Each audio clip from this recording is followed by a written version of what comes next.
Bismillahirrahmanirrahim. Alhamdulillahirabbil alamin. Allahumma shalli wa sallim ala sayyidina Muhammadin.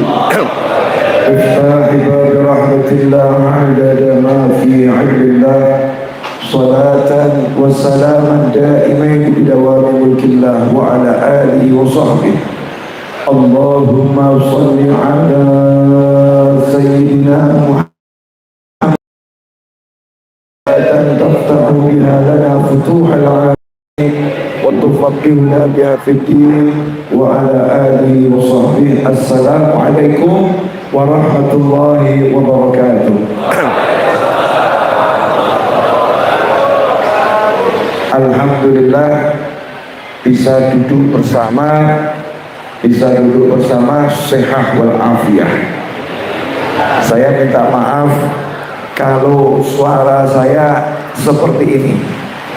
Mudah-mudahan walaupun suaranya begini, apa yang akan keluar dari lisan saya diberkati dan nyampe ke hati saya dan hantum semuanya, amin.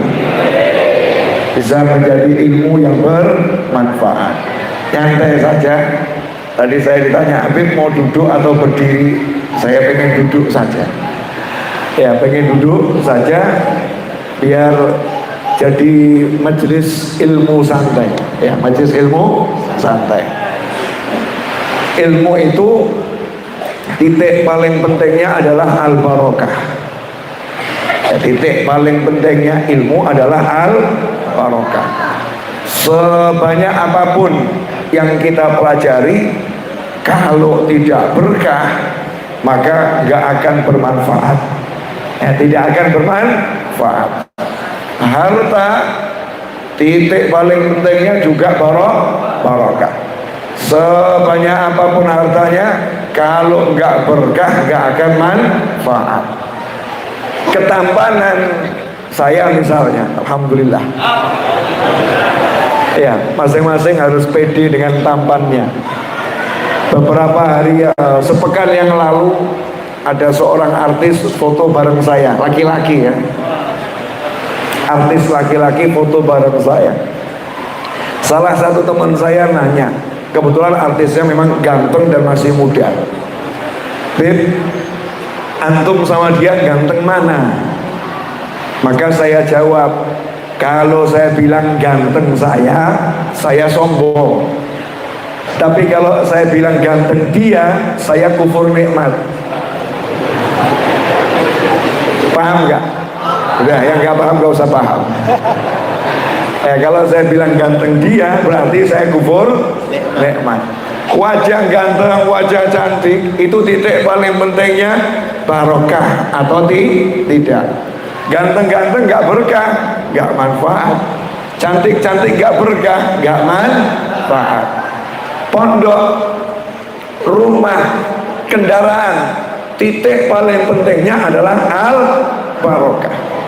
Makanya siapapun yang cari ilmu gak belajar cara dapat berkah, maka cari ilmunya pasti salah. Cari ilmunya pasti salah. Dulu saya mondok di Dalwa itu cuman 1 bulan percobaan di bulan Sya'ban. Karena Ramadan kan libur ya. Bulan Sya'ban pun gak penuh. Jadi Sya'ban berapa hari saya masuk pondok di Dalwa tahun 94. Kemudian pulang Ramadan. Nah, setelah hari raya Syawal masuk lagi ke pondok 6 bulan. Jadi total saya mondok di Dalwa itu kurang lebih 7 bulan. Ya, yang 7 bulan saja jadinya seperti ini. Apalagi yang bertahun-tahun seperti beliau. Ya, seperti beliau. Saya cuma 7 bulan. Nah, waktu saya 7 bulan itu mau pulang, mau berhenti, dimarahin teman-teman saya. Karena teman-teman saya itu senior semua. Anak-anak aliyah, saya cuma kelas 6 SD. Ya, 6 ibtidaiyah. Yang lainnya Buya Yahya waktu itu sudah kelas 3 aliyah. Ya, dan yang lain-lain semua aliyah. Saya ibtidaiyah kelas 6. Waktu saya mau pulang, teman-teman sekamar saya, teman ngopi, karena dulu kalau malam suka duduk di lapangan yang kalau sore dibuat ajang sepak bola. Ya, kalau sore ajang sepak bola, kalau malam itu ajang majelis. Kalau sekarang ngopi gitu ya, sambil buat lingkaran. Saya itu kalau punya uang cuman buat 2 hal, beli kopi sama beli gula. Beli kopi sama gula, kemudian saya umumkan di satu kamar, yang butuh kopi ambil di situ, butuh gula ambil di situ. Kata teman-teman saya, Beb, nggak dikunci aja tuh lokernya, nggak dibuka, sehari habis loh Beb, biarin habis. Ya, habis nggak jadi masalah, karena prinsipnya tekno, burung entek wesono. Habiskan, nanti belum habis akan ada lagi. Wah, manusia zaman sekarang ini takut habis. Ya, takut habis. Takut habis itu tanda miskin. Kalau orang kaya nggak pernah takut habis, itu namanya orang kaya. Kalau orang kaya masih takut habis, berarti miskin. Makanya kalau ngambil, jangan pernah ngambil dari kantong. Jangan pernah ngambil dari kantong. Kenapa? Atau dari saldo. Karena saldo kita terbatas. Ya, kantong kita juga terbatas. Tapi kalau ngambil, niat saja ngambil dari gudangnya Allah Ta'ala. Saya ngambil dari gudangnya Allah Ta'ala. Kalau ngambil dari gudangnya Allah Ta'ala, nggak akan pernah habis. Betul tak betul? Nah, ini ilmu tolong jangan di-share. Ini rahasia, tolong jangan diajarkan ke orang lain. Khusus buat di sini dan ada yang di YouTube dan yang nonton dan yang menyebarluaskan. Nah, ini kadal fakru ayyakuna kufra. Sabda Nabi Muhammad SAW, hampir-hampir kalau orang menerjemahkan kefakiran, itu ya terjemahan yang salah. Makanya kalau menerjemahkan kan disuruh cek syarahnya. Bebas. Kalau mau menerjemahkan suruh cek syarahnya. Apa yang dimaksud al-fakru? Betul, al-fakru bahasa Arab artinya kefakiran. Artinya kefakiran. Tapi dalam hadis itu al-fakru artinya bukan kefakiran. Seperti la yu'minu ahadukum hatta yuhibba li akhihi ma yuhibbu li nafsihi. Hadisnya jelas, la yu'minu, tidak beriman. Ya, tidak beriman. Tapi artinya bukan tidak beriman. La yu'minu kamilan, tidak beriman secara sempurna. Termasuk kadal fakru ayyakuna kufran. Hampir-hampir kefakiran. Kefakiran yang seperti apa? Lawang banyak itu ulama-ulama itu fakir. Banyak wali-wali Allah itu fakir. Bahkan al-fuqara, orang-orang yang fakir masuk surga 500 tahun lebih cepat daripada orang kaya. Kenapa?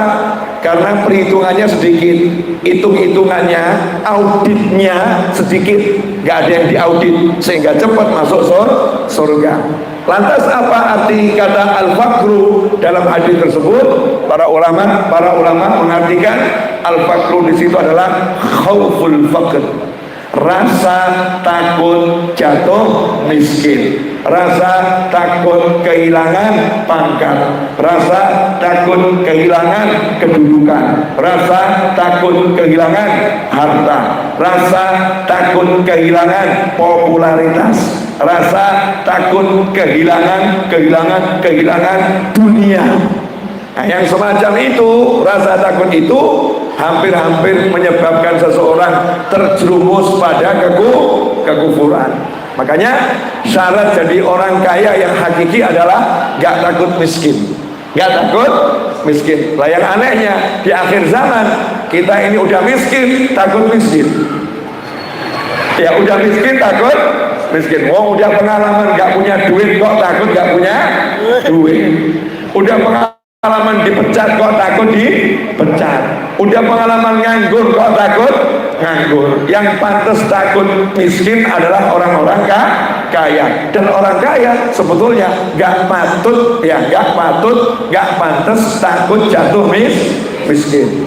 Singkat cerita, dulu kalau di pondok malam kopi 1 gelas, gelasnya besar tuh saya dan teman-teman sama rata, gelasnya besar. Alhamdulillah nggak punya sendok, nggak punya sendok, gelas kasih kopi, kasih gula, cor air panas. Ngaduknya bagaimana? Sikat gigi dibalik, selesai. Sikat gigi itu batangnya jadi sendok. Maka alumni pondok pesantren itu adalah manusia-manusia yang bisa bertahan hidup kondisinya apapun. Ya, bisa bertahan hidup kondisinya apapun.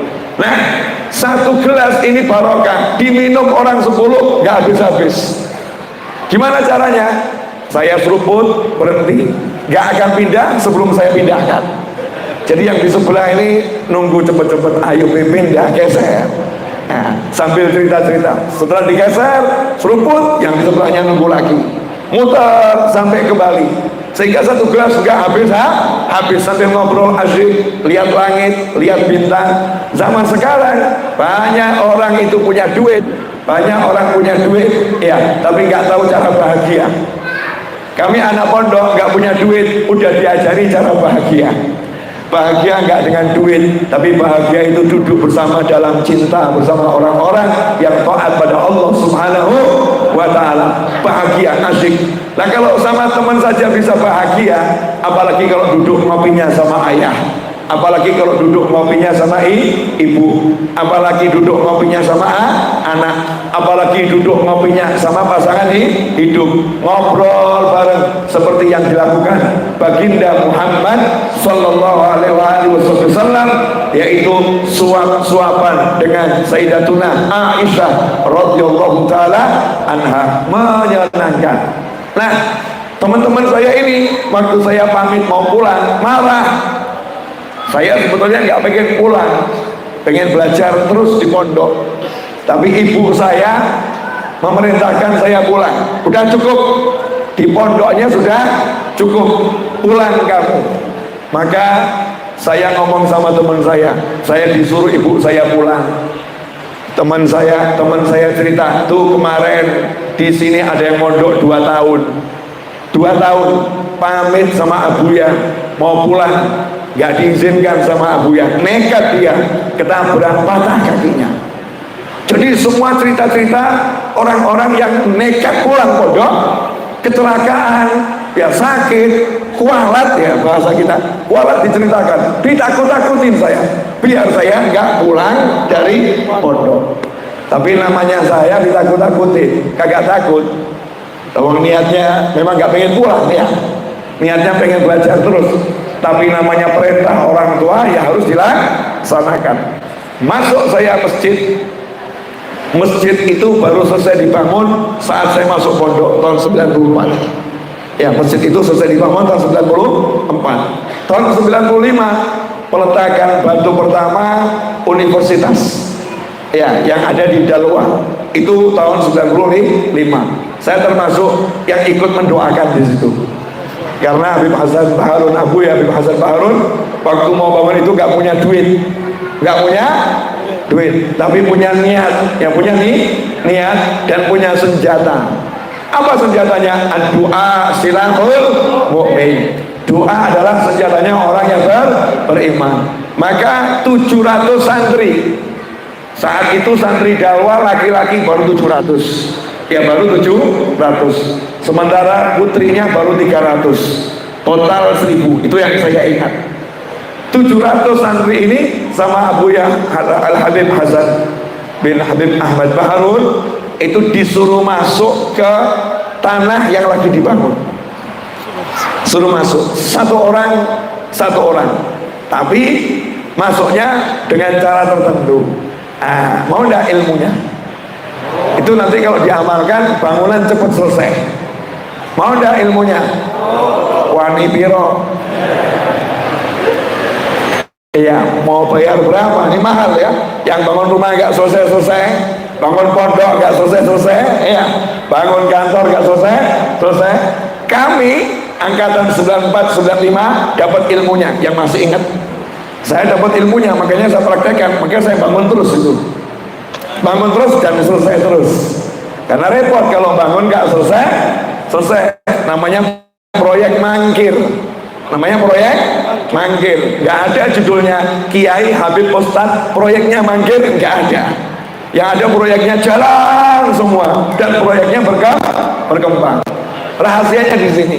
Setiap santri disuruh masuk ke dalam area bangunan, membaca surat Al-Fatihah dengan niat yang berdasarkan Al-Fatihah, dengan niat semoga Allah menyempurnakan bangunan ini bisur'ah, dengan cepat. Al-Fatihah di tengah hadil bina bisur'ah. Al-Fatihah. Satu orang baca satu Fatihah dengan niat yang semacam itu. Urut, saya salah satunya. Jadi di Dalwa itu ada universitas, saya ikut andil bangun dengan doa. Tapi saya belum dapat gelar dari sana, gelar sarjana, karena saya nggak sempat jadi sarjana di sana. Nah, izin mau pulang ba'dal isya, saya sholat sunnah hajat 2 rakaat, Allahu Akbar. Selesai, saya tawasul dengan satu tawasul yang sampai hari ini masih saya rahasiakan, nggak saya share. Itu doa pamungkas yang jarang saya pakai. Seingat saya baru sekali saya pakai, ya baru hari itu saya pakai. Kemudian saya masuk ke dalam kantor, ya dalam kantor. Kebetulan kantornya lampunya padam. Nah, kalau kantornya Abu lampunya padam berarti lagi pijat. Nah, terlanjur udah masuk, nggak mungkin mundur. Begitu masuk, kemudian tanya siapa gitu, novel Abu ya, noleh, lagi dipijat tengkurap tuh ya, punggungnya noleh. Ya novel, Astagfirullah Abu ya, izin besok mau pulang nggak mondok lagi. Ya mau pulang nggak mondok lagi. Jawabannya apa? Irji yakfik walakal barokah. Ya irji yakfik walakal barokah. Pulanglah, belajarmu sudah cukup dan kamu dapat berkah. Saya bilang yes. Keluar saya dengan senang. Yang di luar nanya gimana, nggak boleh kan, dimarahkan, bla bla bla. Enggak, irji yakfik walakal, ada ilmunya ya, ada caranya. Nah, rahimahumullah, kalimat yang menarik dari Habib Hasan Bahrun, irji yakfik walakal barokah, ini gak hilang. Bukan cuma pulang udah cukup, walakal barokah. Kalau ada kalimat yang kamu bawa berkah, itu artinya yang didapat gak akan habis. Habib Hasan Bahrun ini rahasia kesuksesannya apa? Kalau menurut saya totalitas melayani. Ya, totalitas melayani. Bahasa modernnya begitu. Ya, totalitas melayani. Saya ini termasuk yang malas mandi di pondok. Malas mandi maksudnya bagaimana? Kalau mandinya itu jam 6, ngantrinya panjangnya luar biasa. Karena itu saya kalau mandi waktu orang tidur jam 3 pagi, setengah 4. Nah, disitulah setiap kali saya keluar dari kamar selalu bertemu Habib Hasan Bahrun. Baru keluar dari rumahnya, naik motor keliling pondok dengan klaksonnya yang khas, tin gitu ya. Keliling terus, tin, bangun ke satu pondok, dan selalu saya berpas-pasan sehingga wajah saya ini dikenal oleh beliau. Itulah yang menguntungkan. Makanya begitu mau pamit anak kelas 6 SD ini, dia novel ya, irji walak yakfik walakal barokah. Dan kesenangan saya waktu di pondok, tapi kesenangan yang menakutkan kalau diundang makan sama beliau. Habib Hasan Bahrun ini kalau ada santri baru, makannya wajib di rumah beliau selama beberapa hari. Lah santri lama itu ngiri, ya pengen ikut makan di sana. Jadi kalau ada santri baru, kita berharap dapat syafaatnya. Ya dapat syafaatnya, biar juga diajak makan bareng. Cuman repotnya kalau abuyanya ikut makan. Nah, kita mau nambahkan gak enak ini. Padahal santri itu kan sudah dikenal doyan makan santri-santri itu. Dan kalau makan itu maunya banyak. Buktinya apa? Kalau waktu makan siang, setiap kamar itu punya panitia ambil makan. Siapa yang terlambat ke dapur nggak akan dapat makan, dapatnya cuma nasi, kuahnya habis. Siapa terlambat maka dia tidak dapat, karena satu dapur dikeroyok 700 orang. Tapi barokah, ya tapi barokah. Nah, Habib Hasan Baharun lihat saya, wajah-wajah doyan makan itu. Wajah-wajah doyan makan. Itu kalimatnya tuh zidrus. Mesti makan, belum habis, tambah nasinya. Sehingga ya oke gitu ya. Tambah nasinya, cocok. Iya. Mumpung disuruh tambah, hajar ya makan nikmat. Itulah kehidupan di pesantren. Nah, khidmah at-tamah, totalitas dalam melayani, itu kunci kesuksesan untuk menjadi wali, kunci kesuksesan untuk mendapatkan barokah. Qala Rasulullah sallallahu alaihi wasallam, sayyidul qaumi khadimuhu. Pemimpin suatu masyarakat adalah siapa yang bisa menjadi pelayan mereka semua. Siapa bisa menjadi pelayan, itu akan jadi pemimpin. Sementara akhir-akhir ini kita kalau ngurus majelis mintanya dilayani, kita ngurus pesantren mintanya dilayani, kita ngurus suatu organisasi mintanya dilayani. Kalau kita jadi pemimpin, padahal Rasul SAW mengajarkan pemimpin suatu kaum adalah yang bisa melayani mereka semua. Melayani, maka semuanya difikirkan. Contoh, ini contoh. Waktu Habib Hasan Baharun mau terima tamu dari Saudi, ada tamu yang menyumbang untuk masjid, mau datang, maka mau melayani tamunya itu disiapkan tim yang menyambut. Siapa tim yang menyambut? Satu yang bahasa Arabnya sudah lancar, disiapkan anak-anak, dipikirkan betul. Terus nanti makanan kesukaannya apa? Jangan nanti ada tamu dari Saudi kasihnya pecel. Kenapa? Dia nggak suka kok pecel. Kita mau pamerkan ini pecel Indonesia, bukan waktunya pamer pecel. Ya, waktunya dia capek mungkin dari negaranya, kangen sama makanan kampungnya. Apa yang ada di kampungnya disiapkan. Itu namanya orang paham ilmu melayani, apa kesukaannya. Nah, kalau kita mau dapat barokah, mau dapat pangkat wali, syaratnya itu khidmah, melayani. Contoh, nyantai ya, masih siap belajar nggak ini? Nggak siap juga nggak apa-apa. Yang penting saya ngajar. Kamu pulang semua nggak jadi masalah. Lebih cepat kamu pulang, saya lebih senang. Berarti saya bisa segera pulang.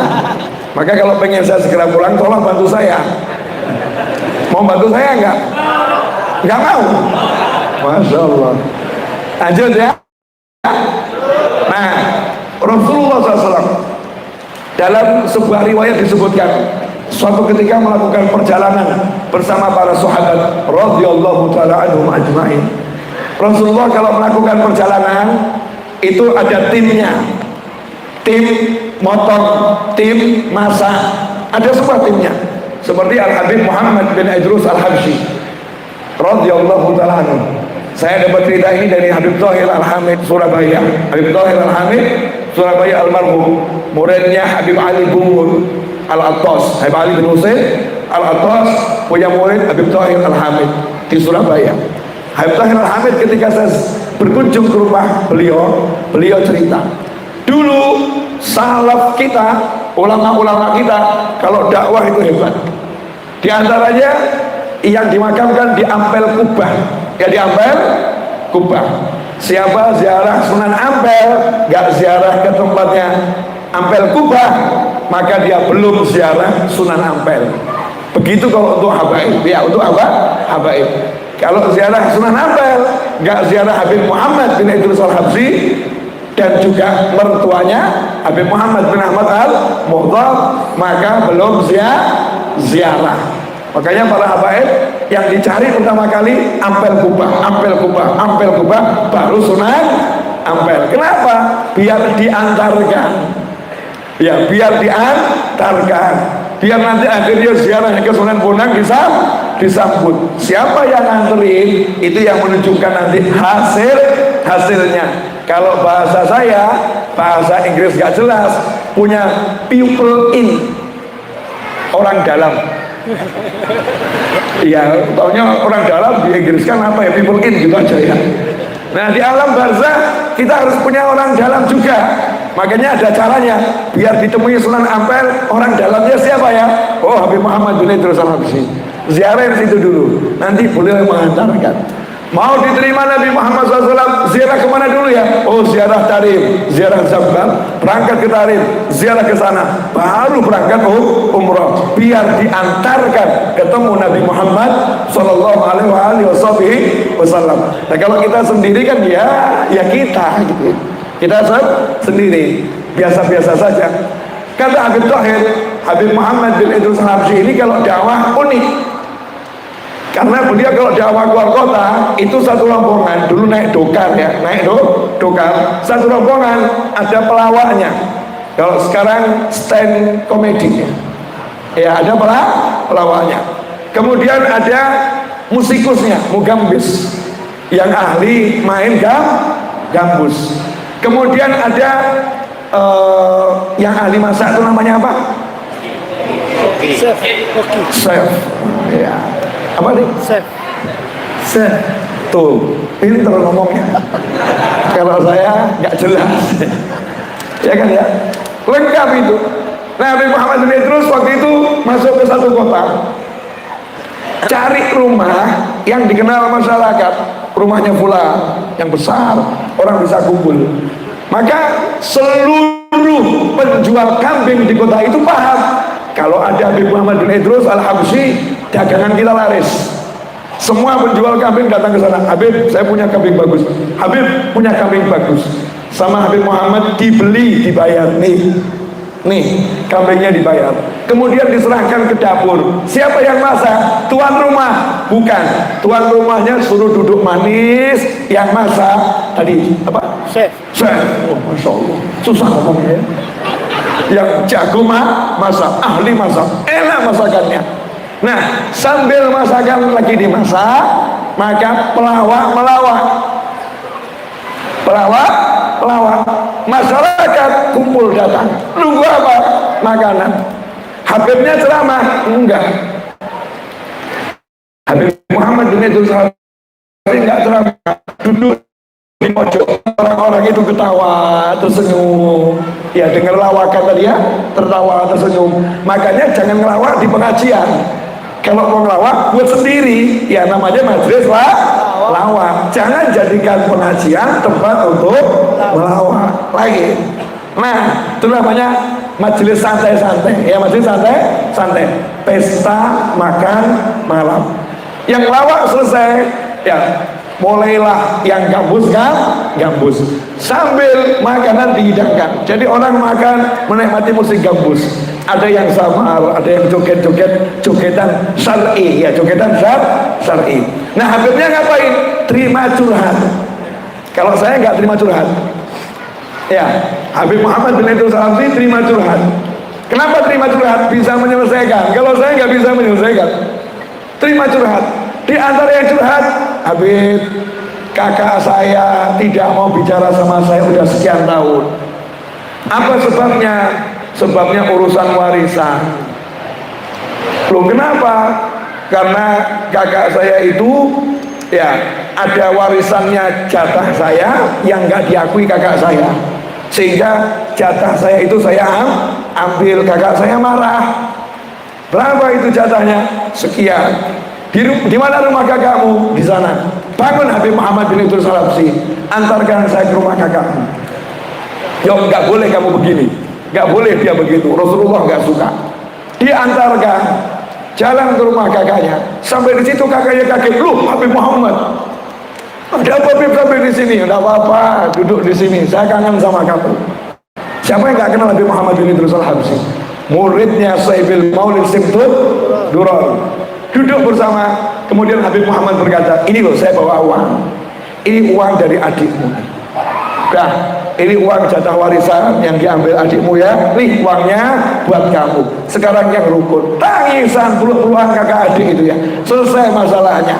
Jadi apa? Duduknya membuat orang tertawa, membuat orang kenyang, menyelesaikan masalah orang. Itulah thariqah alawiyah, itulah jalannya para habaib. Orang sekarang duduk bermusuhan, oknum orang sekarang. Naudzubillah min dzalik.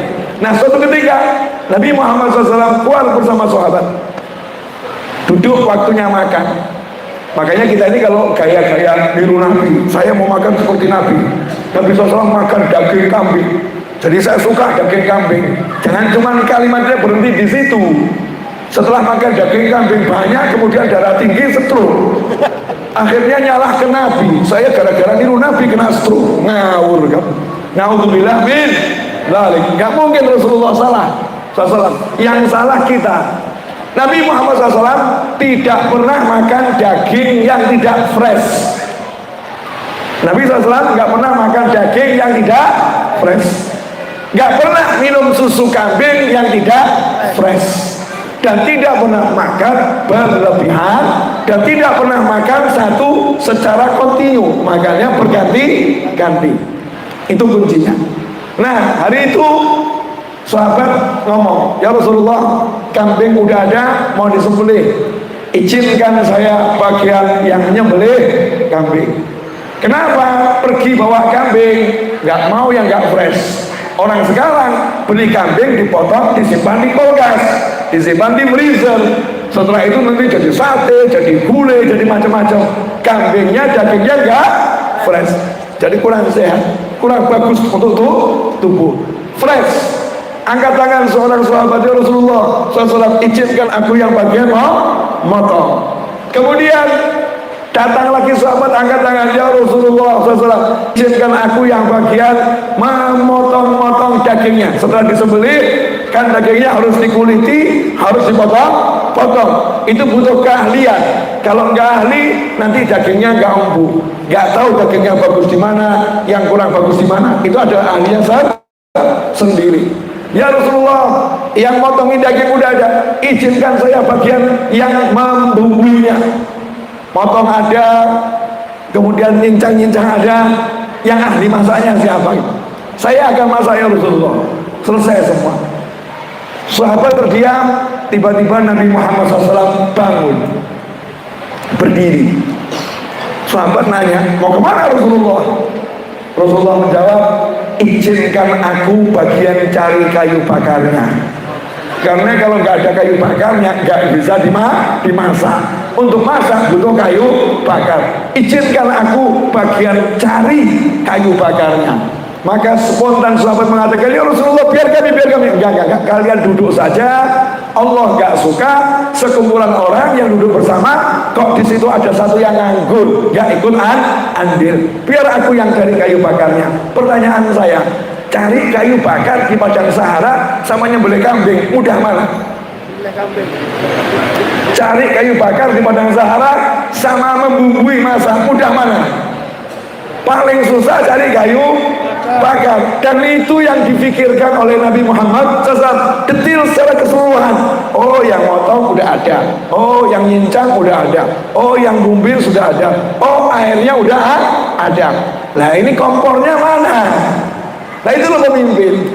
Pemimpin itu memikirkan semuanya secara detil, kemudian melayani dengan sepenuh hati, dan itu ditiru oleh para sahabat radhiyallahu taala anhum ajmain. Sehingga kita masih ingat kisah tentang seorang wanita di zaman Nabi Muhammad SAW, yang wanita itu udah tua renta, nenek.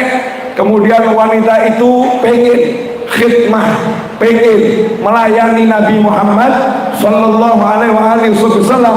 Makanya wanita itu ambil satu pekerjaan yang tidak dilakukan orang lain. Apakah itu?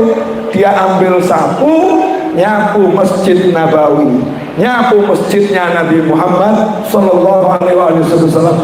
Tiap pagi nyapu masjid. Nabi SAW melihat perempuan itu, gak dikomentari. nggak diganggu, dibiarkan dengan niatnya masing-masing. Suatu pagi Rasulullah SAW cari perempuan tadi, kok nggak ada. Nanya sama sahabat radhiyallahu taala anhum ajmain, mana wanita yang biasa nyapu di masjid ini? Sahabat jawab, semalam wafat, semalam meninggal dunia. Wahai Nabi Muhammad SAW. Rasulullah gelo, ya nyesel itu. Kok saya nggak dikasih tahu? Saya kan pengen nyolatkan, saya pengen hadir jenazahnya. Kok saya nggak dikasih tahu?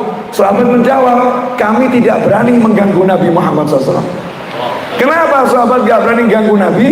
Karena Nabi gak sama dengan manusia yang lain. Rasulullah SAW basyarun lakal basyar, tidurnya pun tidak tidur. Yang berkunjung ke rumah Nabi adalah malah malaikat. Jangan sampai malam-malam diketuk pintu rumah Nabi, ternyata lagi terima wahyu, nanti ganggu. Maka sahabat karena ada gak mau ganggu. Kadang-kadang kita gak paham, sukanya ganggu ulama. Ini kita mau tahu nih, ulama harus siap melayani umat. Jam 11 malam digedor ya. Sementara ulamanya lagi khusyuk baca kitab. Ya untuk apa? Untuk memberikan manfaat kepada umat. Wah, ada lagi nih umat akhir zaman ya. Umat akhir zaman yang dipikirkan dirinya sendiri. Ini kiai, ini guru, ini habib, kalau didatangi nggak pernah mau keluar. Nggak pernah mau keluar. Selalu dibilang nggak ada. Lagi istirahat. Memang ini habib, kiai, ustadz, guru ini tidak mengerti hati umat. Masya Allah. Tampaknya benar ya, tampaknya benar. Coba dia pergi ke dokter. Kalau dia pergi ke dokter, pertanyaan saya, dokternya yang menyesuaikan jadwalnya pasien atau pasiennya yang menyesuaikan jadwal dokter? Jam praktek jam 8 pagi sampai jam 10 pagi. Anda datang jam 1 siang, ketemu dokternya? Enggak. Besok pagi jam 8 sampai jam 10. Betul? Anehnya kalau sama dokter nggak protes, tapi kalau sama guru, sama ustadz, sama kiai, sama habib malah. Ini habibnya, kiainya, ustadznya, gurunya tidak sabar. Ini baru mulai. Udah berapa menit Mas Eto? 39. Udah 39 menit saya bicara. Banyak loh itu. Banyak ya. Hah? Mau lagi? Baru mulai. Boleh dilanjut dikit. 39 menit. Banyak atau dikit? Masya Allah. Kalau kamu ikut sepak bola dimarahin sama wasit. 39 menit itu pertandingan babak pertama mau berakhir. Ya bukan sedikit, udah lama. Tapi nggak apa-apa, lanjut ngajinya. Boleh ya? Mau dari Solo sampai Sampit ini penuh perjuangan kok. Ya, dan panitia perjuangan. Lah tinggal ngomong aja kok, Re. Ya ngomong aja ya, insya Allah barokah. Khidmah, melayani. Wanita tadi kemudian dilaporkan sudah meninggal dunia. Apakah Nabi Muhammad SAW kemudian angkat tangan berdoa Al-Fatihah ila ruhi fulanah, atau Rasulullah angkat tangan berdoa semoga Allah mengampuni dosa-dosanya, dia berjasa untuk kita? Tidak, bukan itu yang dilakukan. Tapi yang dilakukan Nabi Muhammad SAW adalah nanya, di mana makamnya? Antarkan aku ke sana. Aku akan langsung berdoa dan menyolatkan persis di depan makamnya. Jadi wanita ini dihargai oleh Nabi Muhammad SAW dengan penghargaan tertinggi, didatangi oleh Nabi Muhammad SAW. Bukan kirim doa dari jauh, tapi langsung di hadapannya. Kenapa itu dilakukan? Karena dia bekerja kepada Nabi Muhammad SAW. Karena dia khidmah kepada Nabi Muhammad SAW. Maka bosnya gak melupakan anak buahnya. anak buahnya meninggal, bos utamanya yaitu Rasulullah SAW langsung datang mengunjunginya, melihat di alam kubur bahagia atau tidak. Maka dipastikan, lah kalau udah langsung Rasulullah yang bilang Allahumma firlaha warhamha wa'afiyah ma'wana, selesai di alam kuburnya bahagia. Lah itu didapatkan apa? Karena banyak tahajudnya? Bukan. Wanita ini tidak dikenal ahli tahajud. Apakah didapatkan karena banyak zikirnya? Bukan. Wanita ini banyak zikir, tapi bukan dikenal ahli zikir. Apakah didapatkan karena banyak sedekahnya? Seperti Sayyidina Abdurrahman bin Auf radhiyallahu ta'ala anhu, seperti Sayyidina Utsman bin Affan radhiyallahu ta'ala anhu, seperti Sayyidina Abu Bakar Siddiq radhiyallahu ta'ala anhu. Enggak ada cerita wanita ini banyak sedekah, enggak. Tapi dia dapat kemuliaan karena apa? Nyapu masjid. Masjidnya siapa? Masjidnya Nabi Muhammad SAW. Niatnya pengen bantu Rasulullah SAW. Khidmah. Karena apa? Khidmah, melayani. Dapatnya dari itu. Sehingga khidmah ini menjadikan dia pangkatnya tinggi. Muncul ucapan man khodam khudim. Man khodam khudim. Siapa melayani, dilayani. Tapi jangan salah, kalau kamu melayani dengan niat pengen dilayani, rusak itu. Saya mau melayani biar nanti saya dilayani. Niat awalnya udah salah. Pamrih. Niatnya pamrih, bukan lillah. Man khodam khudim. Siapa melayani, dilayani. Artinya Allah akan menjadikan seluruh makhluk Allah melayaninya. Malaikat akan mendoakannya, para wali akan mendatanginya, semuanya akan digerakkan oleh Allah Ta'ala untuk melayani kebutuhan orang itu, karena dia melayani Allah Ta'ala dengan melayani orang-orang yang dimuliakan oleh Allah Subhanahu wa Ta'ala. Kisah lanjut nggak nih ceritanya? Jadi ada Syekh Al-Ghimri. Syekh Al-Ghimri ini seorang faqih, ulama besar. Imamahnya nggak seperti beliau, tipis. Kalau dulu imamah tipis tanda ilmunya masih sedikit. Kalau sekarang enggak, kita kan sunnah ya, sunnah. Banyak ulama besar imamahnya tipis. Kalau dulu semakin banyak ilmunya, semakin panjang kainnya. Yang kainnya 7 meter berarti ilmunya 7 meter. Kitabnya kalau ditumpuk mungkin 7 meter tingginya. Semakin tebal. Syekh Ghimri ini dia punya imamah besarnya luar biasa. Semua ulama di zamannya udah dikalahkan ilmunya, sehingga dia mengalami bosan gitu ya. Saya kok ngajar-ngajar saja, kok nggak pernah belajar. Siapa yang bisa ngajarinnya? Toleh kanan, toleh kiri, semuanya levelnya junior. Dia paling senior. Ada satu sufi wali di satu pondok kecil, dulu ribet gitu ya, di pondoknya itu masjid, sekitar masjid ada rumahnya. Ini yang kata orang ilmunya banyak. Saya belum pernah ketemu sama dia, coba aku tak belajar sama dia, kata Syekh Ghimri. Maka belajarlah Syekh Ghimri kepada ulama tersebut. Ulama tersebut ngajarnya di masjid, dan pintu masjid dikunci kalau beliau ngajar. Syekh Ghimri di luar, masuk, lihat masjid dikunci, marah. Ini masjidnya Allah, kok dikunci-kunci? Keluarkan ayat hadis. Calon gurunya dimaki-maki. Paham ya? Calon gurunya dimaki-maki. Gak bener ini yang kunci. Sementara yang di dalam lagi ta'alluq wa ta'lil. Apa kata ulama tadi? Hari ini libur pengajian. Muridnya nanya, kenapa guru? Sudah ada guru yang ngajar di luar. Cukup marahnya dia itu ilmu. Dia ulama, marahnya ilmu. Catat semua marahnya tadi. Itu ilmu semua. Cuman pemahamannya aja kurang benar, nanti saya benerin. Itu ilmu semua. Dia ulama, dicaci, dimaki, tapi yang nyaci orang alim. Bilang sama muridnya, itu marahnya adalah ilmu. Gak diajari balas mencaci, gak diajari balas memaki. Bahkan ulamanya gak mengajar dan menjadikan yang memaki sebagai guru bersama. Masya Allah. Masih bisa praktek begitu? Ini kan luar biasa. Selesai marah-marah, kata Syekh tadi, bukakan pintunya. Begitu dibukakan pintu, Syekh Himri kemudian berkata, ya Syekh, saya datang mau belajar. Apa kata sang sufi? Kamu mau belajar sama saya, belum belajar udah maki-maki.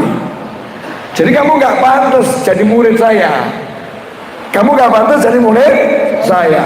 Tapi namanya ulama, alim, mau nggak menyerah. Seperti Nabi Musa alaihissalam. Nabi Musa alaihissalam ketika ditolak oleh Nabi Khidir, Nabi Khidir menolak Nabi Musa. Apakah Nabi Musa nyerah dan berkata, aku Musa, kalimullah, udah dapat wahyu langsung dari Allah, diajak ngobrol sama Allah, jauh-jauh aku datang, ditolak, aku gak butuh sama dia, pulang. Apakah begitu Nabi Musa? Tidak. Syekh juga sama, ketika dikatakan kamu gak pantas, maka beliau menjawab, kalau aku tidak ahli, fa'ahiluni, tolong kamu yang jadikan aku ahli. Kalau aku gak pantas, tolong kamu jadikan aku pantas. Nabi Musa ditolak, beliau berkata, hal attabi'uka, kalau memang aku gak boleh gitu ya, minimal izinkan aku ikut bersamamu, melayanimu, jadi pelayanmu. Hal attabi'uka, yakni yakhdum Khidir alaihi salam. Nabi Musa pengen jadi pelayannya Nabi Khidir alaihissalam. Nanti kalau ada waktu, dikit-dikit saya diajari. Deal, kata Nabi Khidir. Sepakat. Cuman syaratnya satu, jangan pernah bertanya. Nanti saya kasih tahu aja. Saya mau nanya, murid gak boleh nanya sama guru. Aneh gak itu?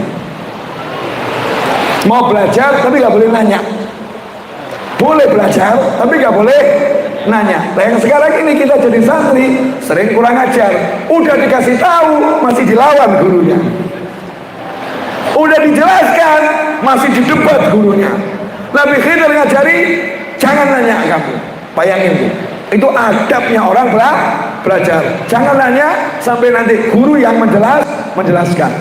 Akhirnya Syekh Himri maksa, tolong jadikan saya ahli. Gurunya berkata, nah masalahnya di sini, untuk tinggal di pesantren ini itu harus bayar. Saya siap bayar. Masalahnya bayarannya bukan dengan duit. Bayarannya bukan dengan duit. Dengan apa?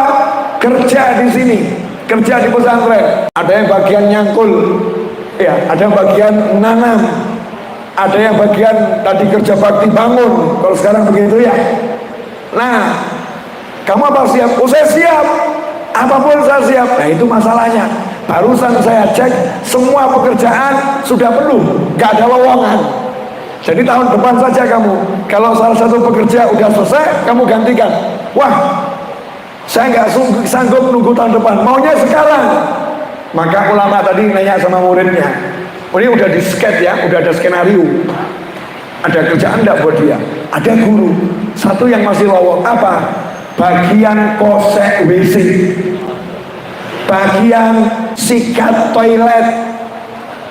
Saya mau nanya, ulama sekali berbuya Yahya, ya sekali berbuya Yahya, sekali beruas datang ke satu guru, kemudian jawabannya boleh nyantri di sini, tapi kamu ngosek WC ya. Kira-kira itu rasanya gimana ya?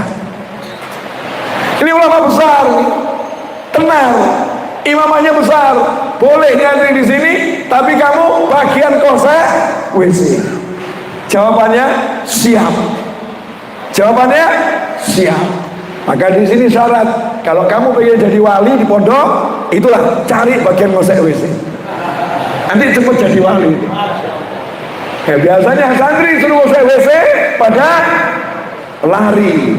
Makanya santri model begitu susah jadi wali. Kenapa? Karena nggak mau khidmah pada bagian yang paling susah, bagian yang nggak enak, carinya yang enak-enak saja. Maka nggak diberi amanat oleh Allah Subhanahu wa Ta'ala. Lanjut. Iya, ceritanya belum selesai. Saya cuma cerita saja ya, insya Allah ceritanya manfaat. Nah, itu 3 tahun jadi tukang gosek WC, dan gurunya agak suka ngerjain. Setiap kali Syekh Himri itu masuk toilet, murid-muridnya semua disuruh batu istinja, suruh jatuhkan, nyebarkan di lantai.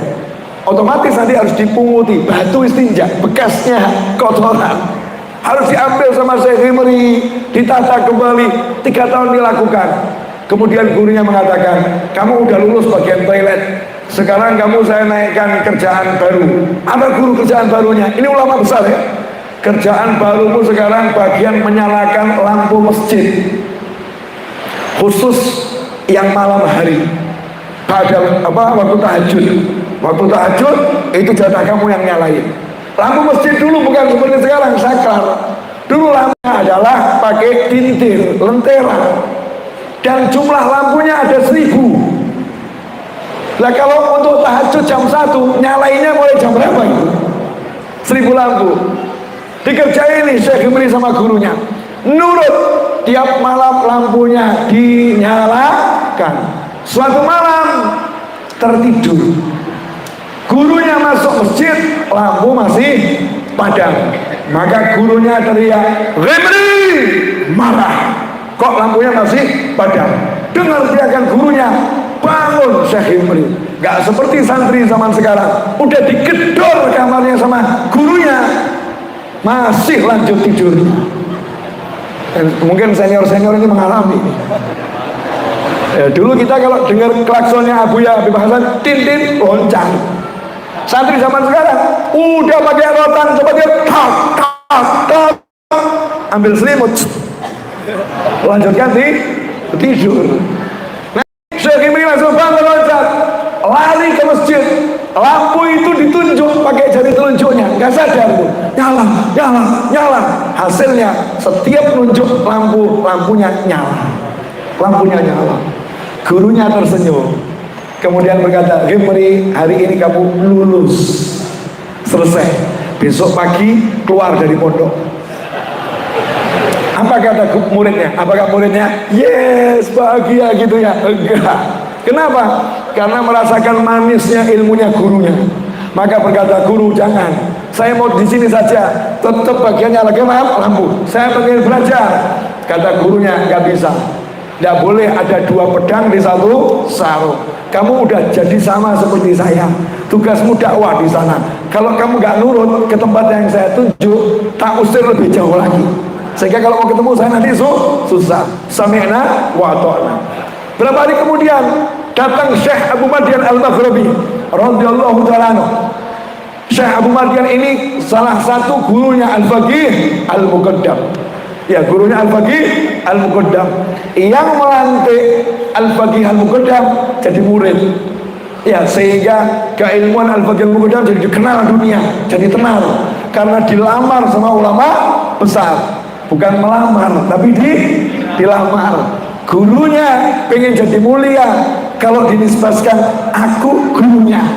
Jadi bukan karena muridnya kurang mulia, tapi karena muridnya terlampau mulia, gurunya pengen dimasukkan dalam kelompok guru beliau. Syekh Abu Madian Al-Maghribi datang ketemu Sufi tadi, pengen belajar. Hasilnya 3 hari lulus.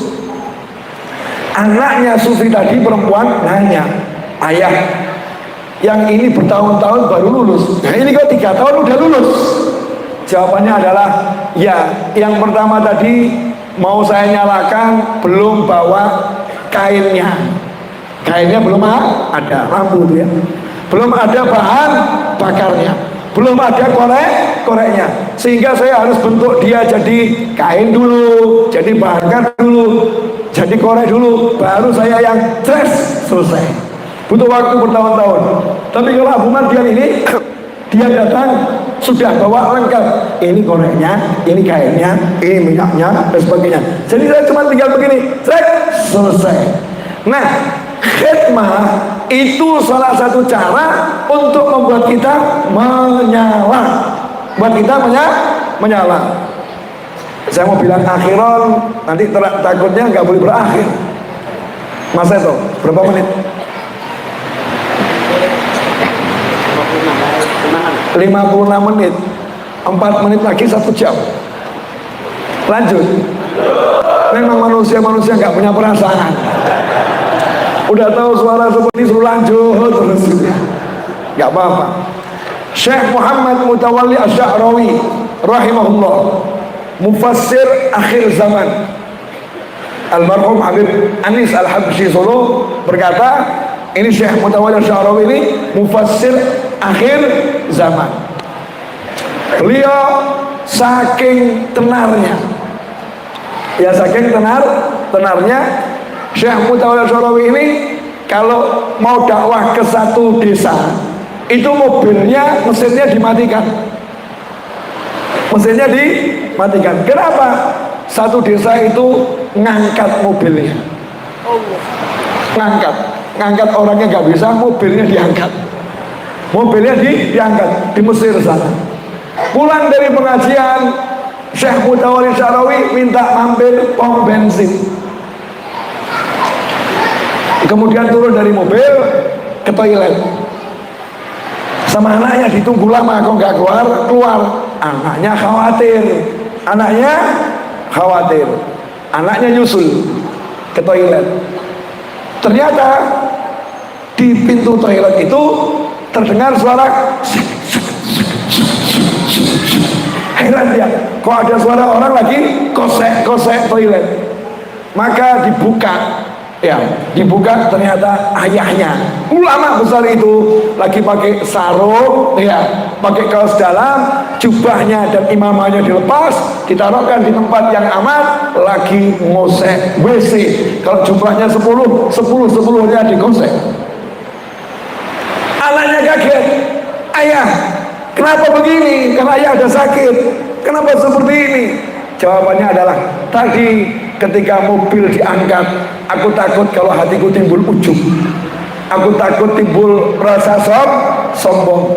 Maka untuk menyelesaikan hatiku, aku masuk ke toilet dan ku kosek WC ini. Aku ngomong kepada diriku, aku hanyalah tukang kosek WC, jangan sombong. Dan yang kulakukan ini kuniatkan memberikan manfaat kepada umat. Siapa masuk WC bersih dari najis dan WC-nya nyaman. Ini loh ulama, khidmah, totalitas, gak pakai berhenti. Kadang-kadang kita sekarang udah merasa, saya udah ulama besar, gak perlu melayani lagi, saatnya dilayani. Almarhum Al-Habib Anis bin Alwi Al-Habsyi rahimahullah, di akhir usianya dalam keadaan stroke, gak bisa bicara dan bergerak hanya sebagian, sebagian tubuhnya. Satu-satunya bicaranya Habib Anis itu cuma satu qasidah. Allahu Allah, Allahu Allah, ya dzal jalali wal ikram. Allahu Allah, Allahu Allah, amitna ala dinil Islam. Allahu Allah, Allahu Allah, amitna ala dinil Islam. Habib Anis itu yang bisa keluar di mulutnya cuman itu. Makanya di bulan Ramadan Habib Syekh bin Abdul Qadir As-Segaf membuat album dengan qasidah itu. Asalnya gara-gara apa? Senang lihat Habib Anis bisa baca qasidah. Orang-orang di Batu nggak paham. Habib Anis lagi pengumuman, aku sudah di akhir usia. Subhanallah, ini aulia. Ngomongnya minta meninggal jadi muslim. Nah, di bulan Ramadan itu di Masjid Riyad ada khatmul Quran. Kalau malam 29 sama malam 19 Ramadan, di antaranya ada tamu dari Malaysia, Syekh Hafid, dari Al-Jadrani, Malaysia, rombongan. Habib Anis ini dikenal sebagai orang yang ahli khidmah sama tamu, melayani tamu. Saya waktu itu selesai acara, Habib Anis sudah di kamar, udah berbaring. Itu sekitar jam setengah 2 malam, berbaring. Terus duduk tiba-tiba nanya sama saya, tamunya dengan bahasa isyaratnya itu, udah dikasih bantal belum di kamarnya? Itu loh namanya orang soleh, khidmah, tamu saya di kamar ini kan banyak tamunya, semua masing-masing udah dapat bantal satu persatu atau belum? Saya jawab, sudah Habib, sudah. Habib Anis bangun, gak percaya ucapan saya, mau dilihat sendiri, karena saya paham betul ini kalau saya gak lari pasti beliau akan keluar dari kamar. Saya lari, cek kamar tamu, saya tanya, udah dapat bantal semua? Sudah. Maka saya kembali, ternyata waktu saya kembali Habib Anis keluar dari rumahnya. Iya, keluar dari rumahnya. Nanya, gimana? Dapat semua bantalnya? Sudah Habib, sudah dapat semua. Khidmah itu sampai seperti itu. Nah sementara kita sekarang, Masya Allah, kadang disuruh melayani seseorang, rasanya aku kok Ustadz, Kiai, Habib, ulama, ya punya pondok besar, masa disuruh begini, masa disuruh begini, gak pantas ini bukan makomku. Ikhwani rahimakumullah, Nabi Muhammad SAW, Rasul yang paling mulia, mencari kayu bakar untuk sahabatnya radhiyallahu ta'ala anhum ajmain. Makanya kalau kita mau sukses, totalitas melayani, khidmah, dan di rumah kita bisa menjadi pelayan yang baik. Nabi Muhammad SAW melayani pembantu rumah tangga di rumahnya, ambil sapu, bantu nyapu. Nabi Muhammad SAW. Kalau kita kapan bantu ngepel? Udah saya bayar dia, udah saya gaji dia, masa saya harus bantu nyapu? Nabi Muhammad SAW, ya genis, bantunya nyapu. Itu yang diceritakan oleh istri beliau, Sayyidatuna Aisyah radhiyallahu taala anha, diceritakan oleh pembantu-pembantu Nabi Muhammad SAW. Dan sebagai suami, apakah kita pernah membantu istri? Kadang mau suruh cuci pakaian, ngomong ini tanggung jawabnya istri. Masya Allah, gak pernah bantu nyuci pakaian. Habib Anis almarhum itu pakaiannya dicuci sendiri, sampai akhir usia tetap minta nyuci sendiri. Ya ketika udah gak mampu baru dicucikan ya. Saya sempat nanya, Bib, kenapa kok dicuci sendiri? Jawabannya, saya imam masjid. Saya nggak mau nanti waktu sholat setan goda saya dengan kalimat pakaianmu najis. Pakaianmu najis. Nanti saya was-was sholat karena yang nyuci bukan saya. Kalau yang nyuci saya, setan bisikin, saya bisa ngomong gak ada najis. Saya sendiri yang nyuci. Sampai segitu, nyuci sendiri. Nah sekarang ini kita khidmat ke keluarga apa? Jangankan ke istri, ke orang tua, ke ayah, ke ibu, disuruh boncengin ke pasar, berat. Disuruh nganter ke rumah paman, berat. Masya Allah, kalau beliau yang minta tolong, saya yang minta tolong, baru telepon, siap, berangkat. Tergopoh-gopoh datang, Fudul Habib, Fudul. Orang tuanya, nak tolong, bentar bu. Ayahnya minta tolong, bentar ayah. Begitu syekhnya, ustadznya, gurunya, kiainya, takzimnya luar biasa, bagus. Takzim guru itu bagus, tapi mengabaikan orang tua menyebabkan kita kehilangan berkah yang luar biasa dan bisa jadi murkanya Allah Subhanahu wa ta'ala. Ini khidmah kepada orang tua, melayani orang tua, jalan untuk mendapatkan ilmu akhirat. Terakhir ikhwani rahimakumullah, belum selesai ya, terakhir tuh bisa jadi setengah jam lagi. Terakhir boleh ya, udah 1 jam lewat loh. Terasa nggak 1 jam? Nggak terasa? Wah ini manusia luar biasa. Saya terasa panas ini, panas ya, terasa, tapi nikmat ya, nikmat dalam melayani ya. Itu ada apa namanya dalam melayani ada satu kenikmatan tersendiri.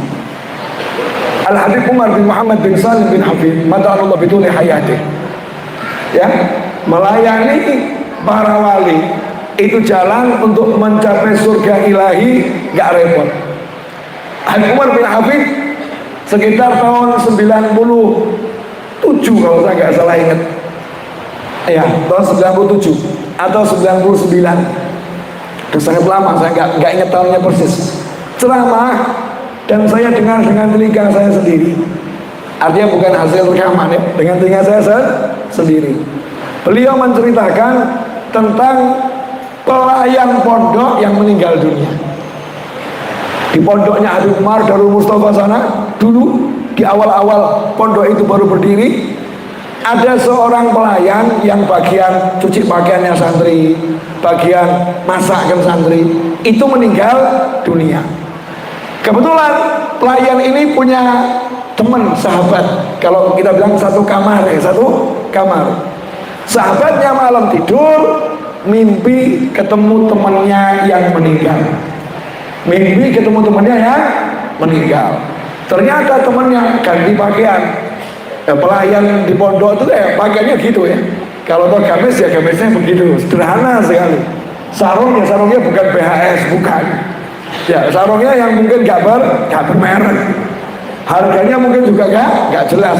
Oh buat masak, ya buat masak. Tapi dalam mimpinya itu dilihat pakai jubahnya ulama, megahnya luar biasa. Maka nanya, kok kamu dapat semua ini? Gimana ini? Temennya berkata, kamu lanjutkan ya khidmah di pondok ini, layani santri-santri yang di pondok ini. Karena tadi waktu saya meninggal sampai sekarang ruh saya belum ketemu mungkar dan nakir. Saya udah di alam barzah, udah keliling alam barzah, tapi nggak ada pertanyaan kubur. Loh kok bisa? Iya, waktu jenazah saya ditaruh di masjidnya Darul Mustafa saat itu ya, masjid tempat jadi pondoknya. Mau disolatkan, ya mau disolatkan, rohnya kakek-kakeknya guru-guru dan santri-santri yang di sini. Nah kebetulan di Darul Mustafa itu santrinya banyak habib, ya banyak habib, banyak syekh juga, keturunan ulama. Kalau di sini ada habib, ada kiai, ada guru. Nah dan gurunya banyak habaib dan masyayikh. Leluhurnya yang sudah meninggal dunia itu semua datang di masjid menyolatkan saya. Selesai saya disolatkan, ruh saya digandeng. Mereka berkata, udah kami antarkan ke alam barzah. Biar kami yang antarkan kamu ke alam barzah. Saya diantarkan ke alam barzah, diperkenalkan alam barzah seperti apa. Sampai hari ini saya masih menikmati alam barzah dan tidak dapat pertanyaan mungkar wa nakir. Itu gara-gara apa? Khidmah kepada pondoknya keturunan wali dan pondoknya wali. Nah, kita cari ini jalan gimana bisa khidmah. Yang bisa khidmah dengan sapu, yang bisa khidmah dengan ilmu, yang bisa khidmah dengan transfer. Saya nggak bisa apa-apa yai, tapi saya punya 10.000. Tiap hari saya akan sumbang 10.000 minimal buat nambah-nambahin hidupin lampu. Tapi tiap hari subuh dia kirim 10.000 barokah. Itu nanti akan menjadi jalan untuk mendapatkan syafaat dunia dan akhirat. Jangan sampai kita nggak punya jalan untuk ke sana, jalan untuk ke surga. Carilah syafaat Nabi Muhammad SAW. Carilah syafaat para ulama. Caranya hikmah. Ibu-ibu siap hikmah. Kalau ada pengajian siap bantu masakin. Bantu masakin atau bantu makan. Ini teman-teman yang di sini. Kalau ada pengajian siap bantu bersihkan sampahnya. Bantu bersihkan sampah atau bantu buang sampah, bantu ngasih sampah. Seringkali udah hadir majelis khidmah tidak rutin yang buat majelis. Panitianya capek karena sampahnya ada di mana tidak dipungut, tidak dibuang, tidak dibersihkan. Pulang dari sini siap ambil sampah masing-masing, siap buang ke tempat sampah. Alhamdulillah sudah khidmah. Alhamdulillah itu yang dapat saya sampaikan. 1 jam lewat berapa menit? 11 menit saya berbicara. Mudah-mudahan berkah dan manfaat. Jangan lupa ya, satu kata khidmah, maka kita akan sampai pangkat yang tinggi dengan khidmat tersebut. Jazakumullah khairan. Tirulah Habib Hasan Baharun almarhum abuya yang totalitas melayani, totalitas melayani, jangan setengah-setengah. Insyaallah selamat dunia akhirat. Wal afu minkum. Wassallallahu ala sayyidina Muhammadin wa alihi wasallam. Walhamdulillahi rabbil alamin. Wassalamualaikum warahmatullahi wabarakatuh. تكرم بالدعاء تهليل حبيبي.